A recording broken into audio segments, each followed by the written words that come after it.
शुभ मंगल हो, शुभ मंगल मंगल मंगल हो, शुभ मंगल हो, शुभ मंगल हो, शुभ मंगल मंगल मंगल हो, नभ मंगल हो, जल मंगल हो, नभ मंगल हो, जल मंगल हो, धरती का कण कण मंगल हो, धरती का कण कण मंगल हो, शुभ मंगल हो, शुभ मंगल हो, शुभ मंगल मंगल मंगल हो, शुभ मंगल हो, शुभ मंगल हो,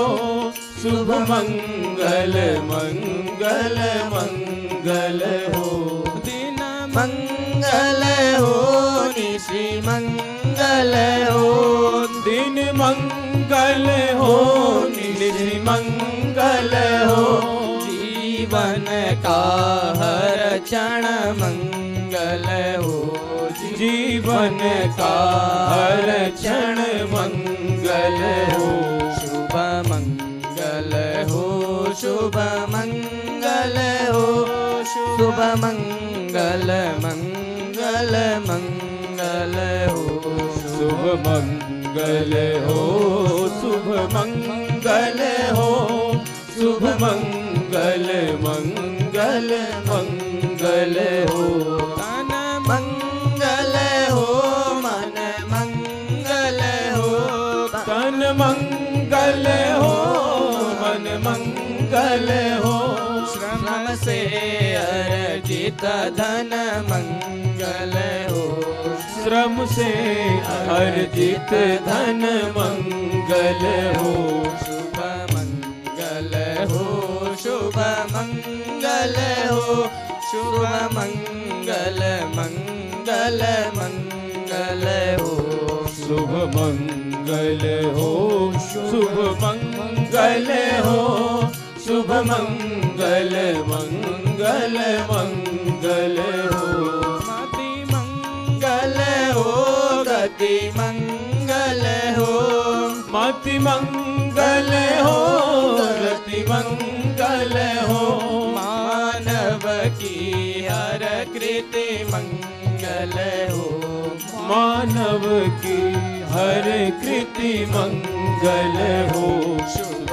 मंगल हो, शुभ मंगल हो, शुभ मंगल मंगल मंगल हो, शुभ मंगल हो, शुभ मंगल हो, शुभ मंगल मंगल मंगल हो, शुभ मंगल मंगल मंगल हो, शुभ मंगल मंगल मंगल हो।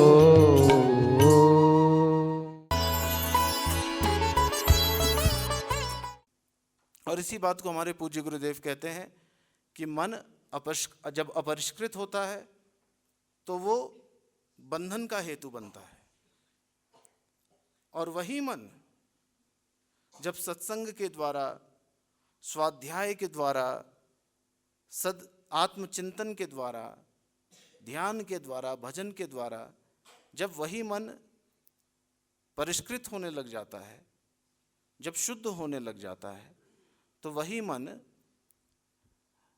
हमारे उत्थान का हेतु बनता है, मुक्ति का हेतु बनता है। इसको महर्षि पतंजलि जी के योग सूत्र में भाष्यकार व्यास महाराज कहते हैं, चित्त नाम नदी उभयतो वाहिनी, वहति पापाय वहति कल्याणाय च। कहते हैं कि ये जो चित्त नाम नदी, वह यहाँ पे व्यास महाराज भाष्यकार वे कहते हैं कि ये जो चित्त है ये नदी की तरह है, वो इस चित्त को नदी की तरह कहते हैं, और कहते हैं उभयतो वाहिनी, ये दोनों तरफ बहती है, ये इस तरफ भी बहती है और वो दूसरी दिशा में भी बहती है। कहते हैं वहती पापाय च, ये पाप की ओर भी जाती है, और यही जो है, यही नदी ये कल्याण की ओर जाती है। जब मन अपरिष्कृत होता है, तरह तरह के विषय वासनाओं से आच्छादित होता है, उस प्रकार की स्थिति में कभी भी बुद्धि वह आत्मनिष्ठ नहीं हो पाएगी, प्रतिष्ठित नहीं हो पाएगी। बुद्धि प्रतिष्ठित नहीं हो पाएगी कहने का तात्पर्य है कि सदैव नित्य निरंतर इसका जो लक्ष्य होगा, इसकी जो दिशा होगी, इसकी जो गति होगी, वो बहिर्मुख ही होगी, ये बाहर की ओर ही चलेगी। तो अब इसको परिष्कृत करना है, और वही मन के परिष्करण की प्रक्रिया को ही हमारे यहाँ मनुष्यत्व कहा है, कि मन परिष्कृत हो जाए तो हम धीरे धीरे अपने भीतर मानवीय गुणों के विकास, मानवीय मनुष्यत्व का विकास, यह अपने भीतर हम इसको महसूस कर सकते हैं, यह हमारे बात अनुभव में आ सकती है। तो जो कुछ भी प्रक्रियाएं चल रही हैं, स्वाध्याय, प्रार्थना, पूजा, हवन, मंत्रोच्चारण, सत्संग, ये जितनी भी प्रक्रियाएं हैं, ये वास्तव में हमारे मन के स्तर को ऊपर उठाने के लिए है। हमें एक प्रकार से अपने भीतर उस उद्दीपन को महसूस कराने के लिए, उसकी अनुभूति कराने के लिए। तो हम लोगों का ये चिंतन चल रहा है, और जिसके अंतर्गत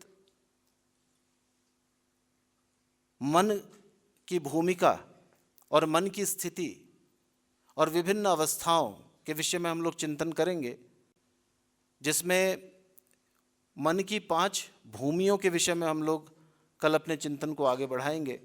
आज इतना ही कह के अपनी वाक पुष्पांजलि को पूज्य गुरुदेव के श्री चरणों में अर्पित करते हैं। हरिओम तत्सत, हरिओम तत्सत, हरिओम तत्सत। स्वोत्पत्त्यादि हेतवे तापत्रय विनाशाय श्रीकृष्णाय वयं नुमः। वन्दे बोधमयं नित्यं गुरुं शङ्कररूपिणं, यमाश्रितो हि वक्रोऽपि चन्द्रः सर्वत्र वन्द्यते। बोलिए पूज्य सद्गुरुदेव भगवान की जय। हम सब लोग यहाँ पर श्री कल्याणिका देवस्थान में पूज्य सद्गुरुदेव भगवान के परम सानिध्य में और अन्यान्य संतों के मध्य में बहुत ही सुंदर सत्संग का श्रवण कर रहे हैं, और प्रवचनों के माध्यम से हम लोग अपने जीवन को सही मार्ग पर ले जाने की कोशिश कर रहे हैं। निसंदेह ही हम सब लोग यहाँ पर बड़े बड़भागी हैं और बहुत ही सौभाग्यशाली हैं कि हमको यह शुभ अवसर प्रदान हुआ है, क्योंकि सत्संग जीवन में आ जाए। जैसे पूज्य महाराज श्री कई दिनों से मनुष्यत्व और मोक्षत्व की चर्चा कर रहे हैं, और वह उसके विषय में गंभीर हम लोगों को बहुत अच्छा एक मार्ग दिखला रहे हैं। तो जीवन में सब कुछ सुलभ हो जाता है। पहले तो मनुष्यत्व ही सुलभ नहीं है। यह नरदेह जो हमें मिला है, यह बहुत ही बड़ी मुश्किलों से 84 लाख योनियों में भटकने के बाद में मनुष्य रूप में हमें यह देह मिली है। इसलिए इस जीवन को हमने कैसे सार्थक करना है और कैसे धर्म के मार्ग पर लेकर चलना है, यह पूज्य महाराज श्री के द्वारा और पूज्य सद्गुरुदेव भगवान जी भी कई दिनों से हमें बतला रहे हैं कि जीवन मनुष्य में हम लोग जी तो रहे हैं, मनुष्य हम लोग हैं, जी रहे हैं, लेकिन क्या मनुष्यत्व हमारे भीतर है? यह सोचने योग्य विषय है, और इस विषय पर मनन करना चाहिए कि क्या हम मनुष्य कहलाने के योग्य हैं? क्या हम वह सब कर्म कर रहे हैं जिससे हम मनुष्यता को प्राप्त हों? आप सभी लोग विद्यार्थीगण यहाँ पर अधिक हैं। सबसे पहले हमें अपने जीवन की दिनचर्या को ठीक करना होता है। प्रातः काल से लेकर के, जैसा कल और परसों स्वामी विवेकानंद जी के विषय में भी चर्चा हुई थी, तो स्वामी विवेकानंद जी ने भी कहा कि उठो और चलो, तब तक मत रुको जब तक लक्ष्य की प्राप्ति ना हो जाए। लक्ष्य प्राप्ति क्या है? जीवन में अनेकानेक लक्ष्य होते हैं, लेकिन परम लक्ष्य तो परमात्मा की प्राप्ति ही है, उससे अलग कुछ भी नहीं। क्योंकि अभी आप लोग विद्यार्थी हैं, अभी आपका लक्ष्य विद्या प्राप्ति करना है। तो विद्या कैसे प्राप्ति होगी, उसके कुछ नियम हैं। नियम यह है कि हम अपनी दिनचर्या को ठीक करें। प्रातः काल से लेकर के रात्रि शयन तक हमारा जीवन कैसा होना चाहिए, यह दिनचर्या कैसी होनी चाहिए, इस पर ध्यान देने योग्य विषय है। चूँकि आप सब लोग यहाँ पर बहुत अच्छी दिनचर्या से जीवन जीते हैं और पूज्य सदगुरुदेव भगवान के सानिध्य में बहुत ही अच्छा यहाँ पर वातावरण है, बहुत सुंदर वातावरण है और बहुत अच्छी शिक्षा आप लोगों को दी जाती है। इसमें कोई संशय नहीं है, कोई संदेह नहीं है, क्योंकि आप लोग बहुत सौभाग्यशाली हैं। क्योंकि ऐसे माहौल में और ऐसा गुरुकुल होना, संतों का संग होना, यह बड़े ही सौभाग्य का विषय है। यह हर किसी को उपलब्ध नहीं होता। आप लोगों को हो रहा है तो निसंदेह आप लोग सौभाग्यशाली हैं। तो यहाँ पर हम लोग शिक्षा तो ग्रहण करने आए हैं। विद्यार्थियों के पंच लक्षण बताए गए हैं। काकचेष्टा वको ध्यानम स्वान निद्रा तथैव च अल्पाहारी गृह त्यागी विद्यार्थी पंचलक्षणम। काक चेष्टा कहते हैं कौवे की तरह चेष्टा, प्रयास, चेष्टा कहा जाता है प्रयास को। कौवा एक बहुत ही सफल पक्षी है, वह बहुत अपने जीवन में बहुत परिश्रम करता है। और बको ध्यानम कहते हैं बकुले का जैसा ध्यान। बगुला पानी में भी यदि होता है तो वह अपने शिकार को, मछली जैसे ही निकलती है और उसका शिकार कर लेता है। और मछली सोचती है कि यह ध्यान में है, लेकिन वह ध्यान में नहीं है।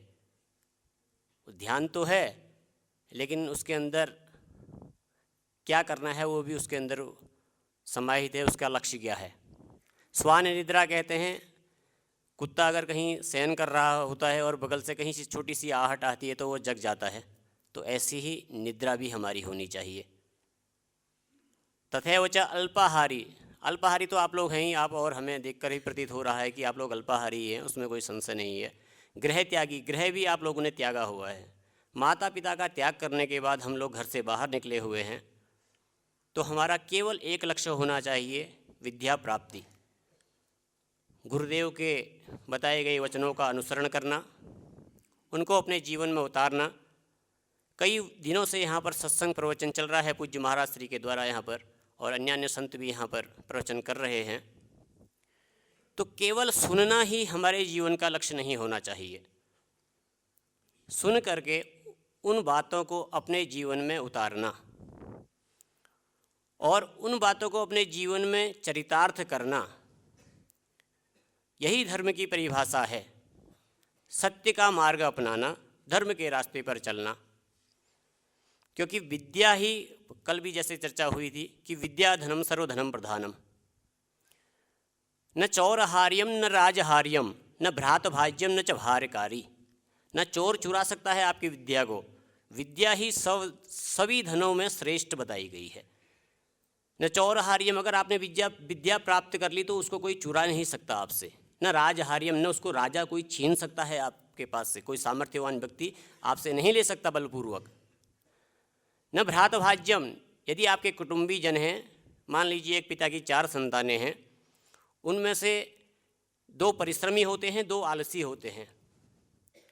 तो पिता की 4 संतानें होने के बावजूद जितना भी वो धन संपत्ति होती है पिता की, वह चारों में बराबर की हिस्सेदारी उसमें की जाती है। पिता उसमें यह नहीं देखते कि यह आलसी है या यह बहुत अधिक परिश्रमी है, यह मेरे लिए मेहनत कर रहा है या यह कुछ नहीं कर रहा है। उनकी नज़र में चारों संतानें बराबर होती हैं। तो उनका बंटवारा हो सकता है धन संपत्ति का, लेकिन विद्या का बंटवारा नहीं हो सकता है। आपके कुटुंबीजन भाई बहनों में अब बांटी नहीं जा सकती। तो न भ्रातभाज्यम न चौरहार्यम न राजहार्यम न भ्रातभाज्यम न भारकारी। वो भारी भी नहीं होती। आप कहीं लेकर जाएंगे, कहीं आप जा रहे हैं प्रवास में, तो वो आपको भारी भी नहीं होगी। तो विद्या ही सब धनों का मूल है, उससे बढ़कर कुछ भी नहीं है जीवन में। तो विद्या को अपने जीवन में ग्रहण करना है, यही एकमात्र लक्ष्य विद्यार्थियों का होना चाहिए। और जीवन को कैसे जीना है यह हमें पता होना चाहिए कि कैसे हमने सत्य का मार्ग अपनाना है और धर्म का अनुसरण करना है, गुरुदेव के बतलाए गए वचनों का पालन करना है, क्योंकि जीवन में सब कुछ सुलभ हो जाता है। यही एक समय है जब आप अपने जीवन को परिवर्तित कर सकते हैं। कुछ समय के बाद फिर ऐसा होता है, उम्र का एक तकाजा है, उम्र यदि परिवर्तन हो गई जी, इस संसार में सब कुछ परिवर्तनशील है। परिवर्तन ही संसार का नियम है। तो कुछ समय के बाद यदि आपका जीवन परिवर्तन होता है तो फिर आपके स्वभाव में परिवर्तन नहीं हो सकता, स्वभाव नहीं बदलेगा। यही एक समय होता है जब आप अपने स्वभाव को बदल सकते हैं। असत्य का अनुसरण नहीं करना है, झूठ नहीं बोलना है, सत्य बोलना है। विद्या प्राप्ति करने आए हैं तो केवल विद्या ही प्राप्त करनी है, गुरुदेव के बतलाए गए वचनों का पालन करना है। यही जीवन का लक्ष्य होना चाहिए, क्योंकि स्वभाव नहीं बदलेगा। महाभारत में भगवान श्री कृष्ण जब जाते हैं दुर्योधन के पास, तो दुर्योधन से कहते हैं कि भाई संधि के लिए जाते हैं कि मैं संधि करा के आऊँगा। कहते हैं भाई पांडव संतोषी हैं, 5 गांव उनको आप दे दीजिए, बाकी आप जितना जो भी है वो आप रखिए, और 5 गांव जो है पांडवों को दे दीजिए, वो संतोषी हैं, संतोष कर लेंगे। तो दुर्योधन का स्वभाव है, दुर्योधन कहता है सूची अग्रम नैव दास्यामी बिना युद्धेन केशव, सुई की नोक के बराबर भी जमीन नहीं दूंगा बिना युद्ध के। तो भगवान श्री कृष्ण उससे कहते हैं क्या यह धर्म है? तो वह कहता है कि मैं कब कह रहा हूँ यह धर्म है, मैं जानता हूँ यह अधर्म है। तो भगवान श्री कृष्ण उससे कहते हैं जानते हो अधर्म है, फिर भी क्यों कर रहे हो? तो वह कहता है कि यही तो विडंबना है। जानामि धर्मम न च मे प्रवृत्ति और जानामि अधर्मम न च मे निवृत्ति, केनापि देवेन हृदय स्थितेन यथा नियुक्तोस्मि तथा करोमि। मैं जानता हूँ कि धर्म क्या है, पर उसमें मेरी प्रवृत्ति नहीं है। और मैं जानता हूँ कि अधर्म क्या है, यह भी मैं जानता हूँ, लेकिन उससे मेरी निवृत्ति नहीं है, मेरा छुटकारा नहीं है। केनापि देवेन हृदय स्थितेन यथा नियुक्तोस्मि तथा करोमि। कोई ऐसी ज़बरदस्त ताकत मेरे हृदय में बैठी हुई है, वो जैसा नियोजित करती है मैं वैसा करने के लिए विवश हो जाता हूँ। क्या यह हम सबके जीवन में नहीं होता? हम सबके जीवन में होता है। आज समाज में हम देख रहे हैं मदिरा पान कितना अधिक मात्रा में चल रहा है, भक्ष्याभक्ष लोग खाते हैं, जिसको नहीं सेवन करना चाहिए वह भी सेवन कर रहे हैं। क्या वह नहीं जानते? मदिरा पान करने वाला क्या यह नहीं जानता कि इसका परिणाम क्या होगा? वह जानता है कि मैं मदिरा का सेवन करूंगा तो इसके परिणाम क्या होंगे, कहीं झगड़ा होगा, कलह होगा, विवाद होगा, कई सारी चीज़ें मेरे साथ होंगी, घटित होंगी, यह भी जानता है, लेकिन फिर भी सेवन करता है। अगली बार कई लोग उसको समझाते हैं और फिर कहता है ठीक है मैं कल से नहीं करूंगा, फिर भी सेवन करता है। यही उसका स्वभाव है। तो यह स्वभाव नहीं बदलता। तो स्वभाव कैसे बदलेगा? यह भगवान श्री कृष्ण ने दुर्योधन से नहीं कहा, यह गीता में अर्जुन को बताया भगवान श्री कृष्ण ने, और कहा कि स्वभाव का बदलना, स्वभाव कैसे बदलेगा? हमारे जीवन में 2 चीज़ें होती हैं, एक होती है शिक्षा और एक होती है दीक्षा। शिक्षा चेतन मन पर काम करती है और जो दीक्षा होती है वह अवचेतन मन पर काम करती है। शिक्षा बुद्धि को बदलती है और जो दीक्षा है वह मन को बदलती है, स्वभाव को बदलती है। तो हमारे जीवन में शिक्षा तो हम लोग सीख जाते हैं। कई ऐसे लोग भी हमारे इस संसार में हैं, और मैं तो कहूँगा बहुत अधिक तादाद में हैं, जिनके पास धन है, वैभव है, पद है, प्रतिष्ठा है, खूब समाज में नाम है, पुत्र संतानें हैं, पत्नी है, सब कुछ है उनके पास, लेकिन जीवन में शांति नहीं है, सुकून नहीं है, जिसकी तलाश में व्यक्ति जीवन भर भटकता रहता है।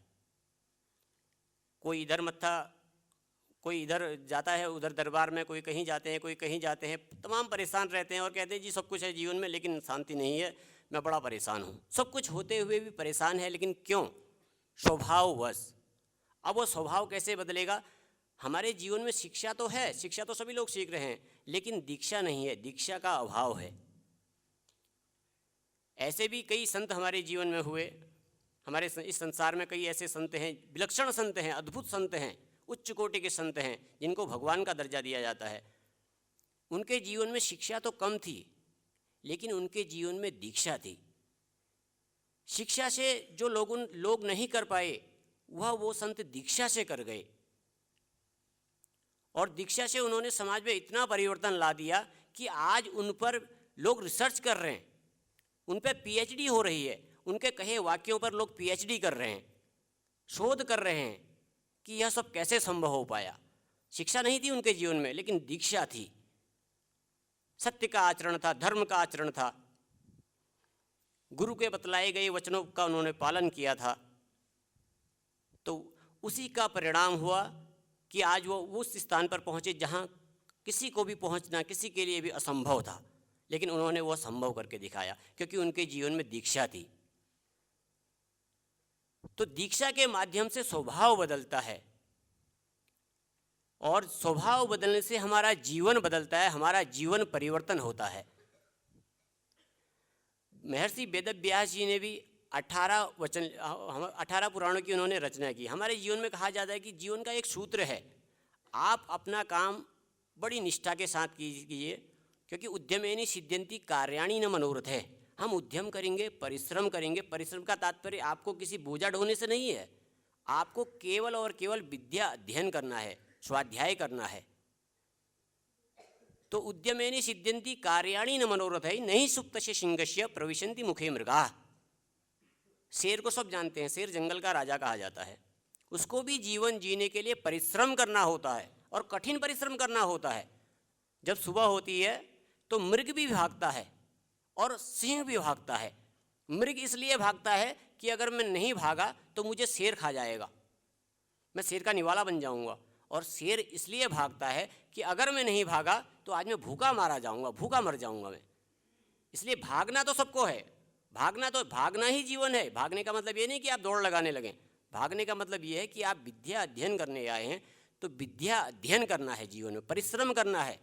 कार्याणि न मनोरथ है, केवल मन की सोचने मात्र से नहीं होगा, परिश्रम उसको करके दिखलाना होगा। हम सोचते तो बहुत कुछ है कि हम जीवन में ये भी करेंगे और वो भी करेंगे, अब हमें ये करना चाहिए, वो करना चाहिए, लेकिन क्या वह सार्थक हो पाता है? सार्थक वह तभी होगा जब हम उसको निष्ठा के साथ, दृढ़ निष्ठा के साथ और परिश्रम के साथ उसको पूर्ण करेंगे। अब परिश्रम की भी दो भाषाएं हैं। परिश्रम कैसे करना है यह भी आप लोगों को सोचना है। परिश्रम तो गधा भी करता है, पूरे दिन परिश्रम करता है, लेकिन क्या वह उसकी सार्थकता है? तो केवल और केवल विद्या अध्ययन ही हमारा एक ध्येय होना चाहिए, और सत्य का आचरण हमारे जीवन में होना चाहिए। बस इन्हीं शब्दों के साथ अपनी वाक पुष्पांजलि को गुरुदेव के, श्री गुरुदेव के चरणों में समर्पित करता हूँ।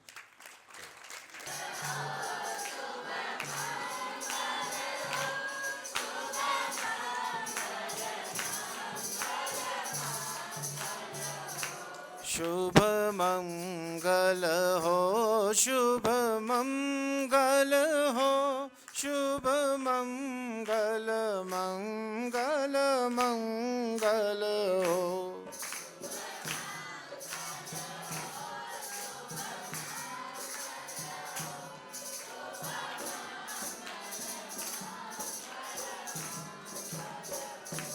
नभ मंगल हो, जल मंगल हो,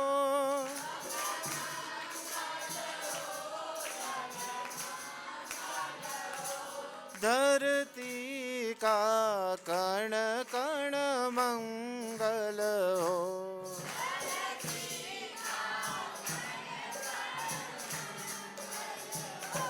शुभ मंगल हो, शुभ मंगल हो, शुभ मंगल, मंगल मंगल हो।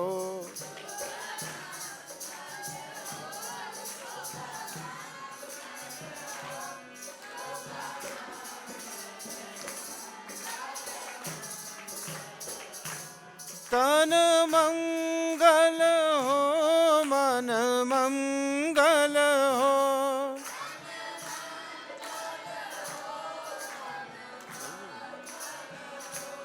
तन मंगल हो, मन मंगल हो।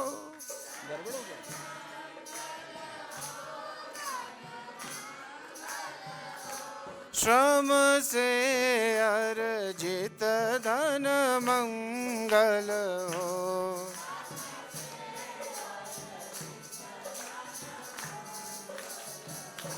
शुभ मंगल हो, शुभ मंगल हो, शुभ मंगल, मंगल मंगल हो।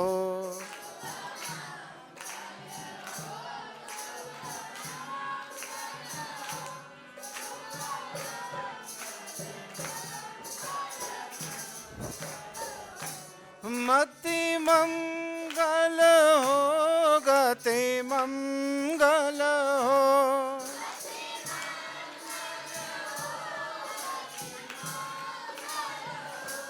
मानव की हर कृति मंगल हो।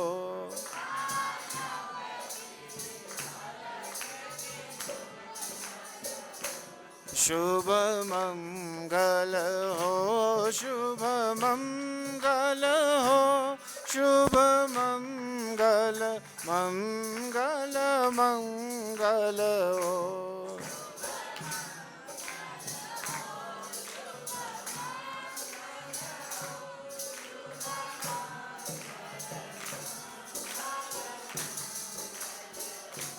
शुभ मंगल, मंगल मंगल हो।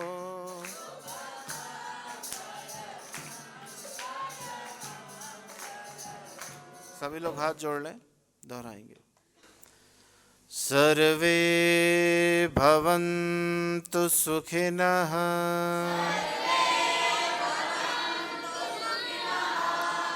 सर्वे सन्तु निरामया,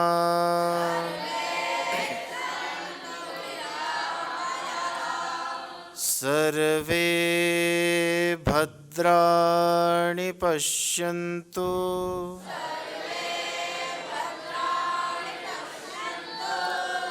मा कश्चित् दुःखभाग् भवेत्।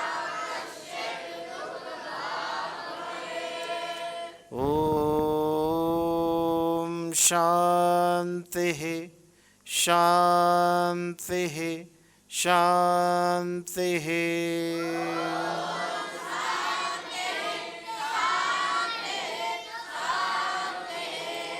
ॐ नमः पार्वते पतये हर